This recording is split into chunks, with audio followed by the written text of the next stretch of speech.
asalaamaaleykum mbokk yi teel a talaata fukki fan ak juróom-ñeent ci dul qiyada muy weeru diggi tabaski di fukkeelu weer ak benn ci atum junni ak ñeenti téeméer ak ñeent fukk ak juróom ci gàddaay yonent bi sallallahu alayhi wa sallam dëppoo ñaar fukki fan ak juróom-ñett ci weeru mai ci atum ñaari junni ak ñaar fukk ak ñeent fukki fan ak juróom-ñeent bokkul ci lim bi fàtte lim bu rafet la kon tey ci talaata ji rafet na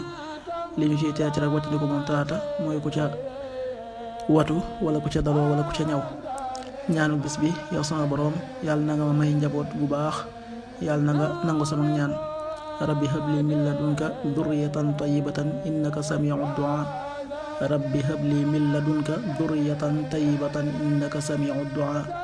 xadiisu bis bi yonent bi sallallahu alayhi wa sallam nee na ñeent yi képp ku mu nekk ci moom lépp loola raw ci àddina amul solo sàmm kóolute dëggu ci ay wax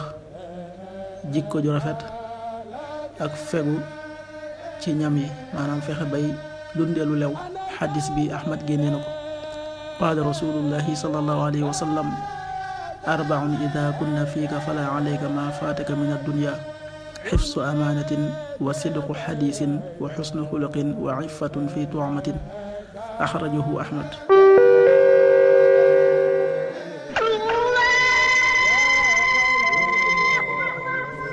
waxtu julli yi suba waxtu dana tàbbi 5h24 juróomi waxtu yi tegal ñaar fukki simili ak ñeent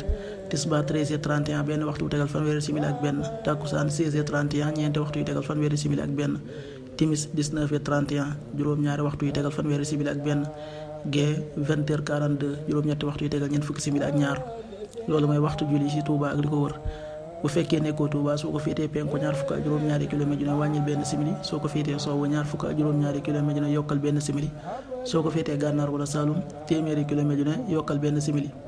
jant bi dana fenk 6h39 juróom benn waxtu yu tegal fanweeri simili ak juróom-ñeent di so 19h27 juróom-ñaari waxtu yu tegal ñaar fukki simili ak juróom-ñaar yàlla nanu yàlla nangul te nangul leen amin